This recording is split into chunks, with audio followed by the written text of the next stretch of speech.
right. Change what you want, and you'll change how you act. At the very essence of Start with Heart is all about your motive or your intent. And you think about it, it's going to be pretty difficult to create a safe environment for a free flow of meaning and dialogue if you don't have your motive straight, if you don't have your heart right. So what do we mean by this? When we start thinking about our motives, our intentions, our goals, they can sometimes be organized into two categories. The first category are those types of motives or intentions that are a little more self-serving, a little more self-oriented, me-oriented. They tend to be shorter term in nature, and they often kind of lead to maybe a less than desirable outcome. These are motives or intentions like wanting to be right, wanting to look good, saving face, preserving your credibility.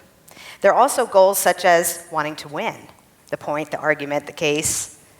Or they could be conversely on the other side of things where we want to avoid the situation. We want to keep the peace. We want to avoid any kind of conflict, going to silence. And when you think about those types of motives, they only kind of take us so far, right? When those are our motives, we only get as far as we can go. We don't usually get the outcome that we really want. Now, we can compare those to the goals of dialogue, or the motives or intentions that help us create that dialogue space. Those motives are things like wanting to learn, trying to find out more about the situation, seeking the truth, strengthening a relationship, or building a relationship. It could also be really super desire to create a particular outcome that really matters to you. So with those motives, they tend to be a little more we-oriented. They tend to be longer term in nature. They tend to set us up to be able to be more willing and more interested in engaging in dialogue, rather than just sort of getting our way. Now, on paper, this is pretty straightforward, right? I mean, most of us would say, well, of course I have good long-term motives. Of course I want to strengthen a relationship. And naturally, I want to get a good long-term result for all of us. But really? This is where the challenge comes in, as we start to truly examine and honestly examine our motives. So I'll share a story with you about a conversation that I realized I needed to have with my husband a while back. Now, this is something that had been going on for a while, and it was really bothering me, and I just kind of was putting it off. Frankly, I was avoiding it, okay, because I knew he was going to get all defensive, and I knew it wasn't going to be so pleasant, so I just kind of stayed away from it. But I knew I had to address it. This is an important issue. And so I thought to myself, all right, first of all, you teach crucial conversations. I think you better have one with your husband if you need to have one, right?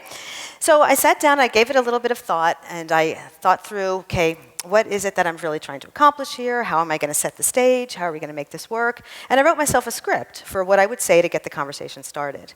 And I often do that, actually. It helps me stay kind of focused and grounded if I have a script on what I want to focus on in a tough conversation. So I wrote the script, but before I went in to have the conversation with my husband, I read it back to myself one more time. And after I read it back to myself, I asked myself the question, okay, if you're going to go say this and start the conversation in this way, what is it you're really after here? What are you trying to get? Now, much to my chagrin, what do you think I realized my goal actually was? To be right. I heard someone say, to be right. Yes, my goal was to be right when I really thought about it. And not only to be right, but to make sure he knew all 37 reasons why I was right and he was wrong. And there was a little bit of this kind of thrown in there too, a little bit of attitude. And it was sort of shocking to me because I'm going into this thinking, oh, I need to have this crucial conversation. I want to make it safe and fill up that pool of shared meaning. No, that's not really what I wanted. I was sort of pretending that's what I wanted. Now, I'll be honest, there would have been a little satisfaction in that, right? It would have felt kind of good to be right and make sure he knew it. But I had to ask myself, is that what I really want, like long term? No.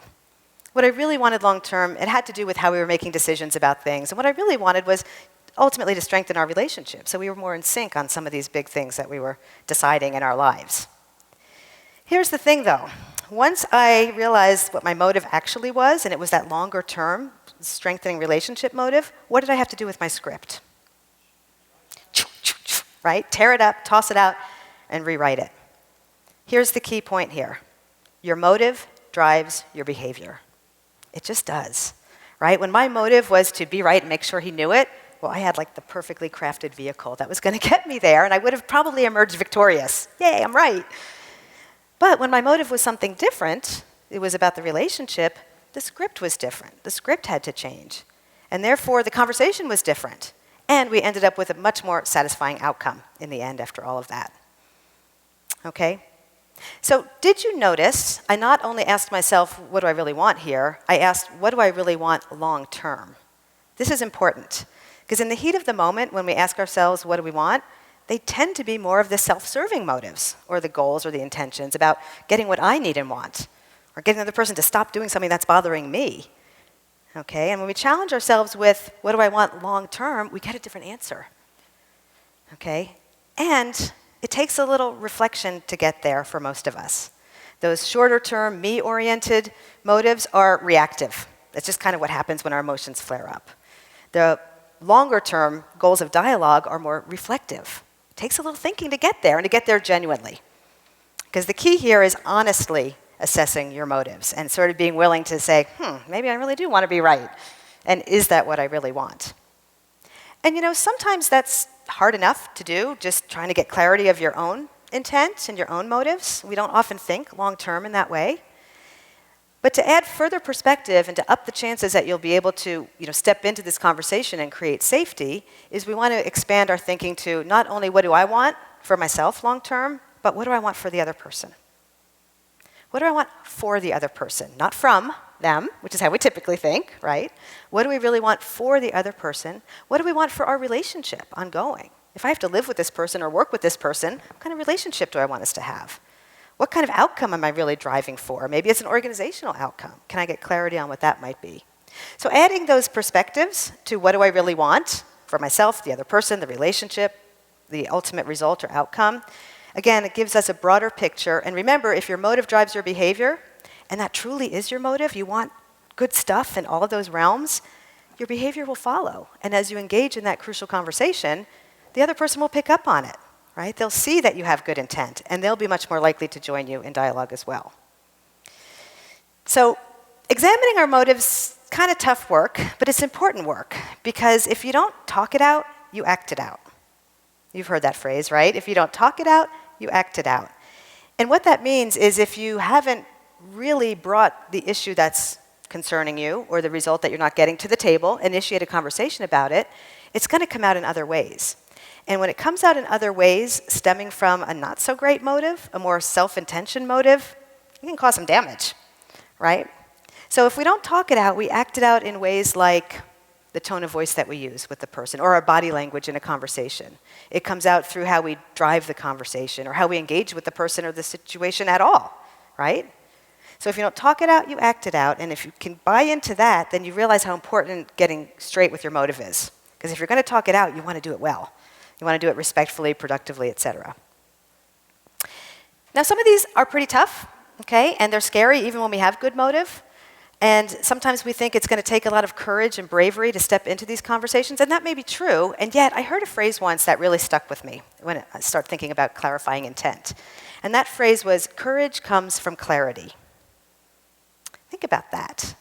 I have found when I do that work and I really sit down and try to get clear and genuinely get to a place deep down that I really do want something good for the other person, the relationship, et cetera, as well as myself, I find that those tough conversations are just that less scary. I don't know. There's something about it making it easier to step into them when I know I have noble intentions, right? Or my intentions are pure. I do want something that's going to be helpful and useful for the other person. I do want to solve the issue in a way that's going to be mutually beneficial.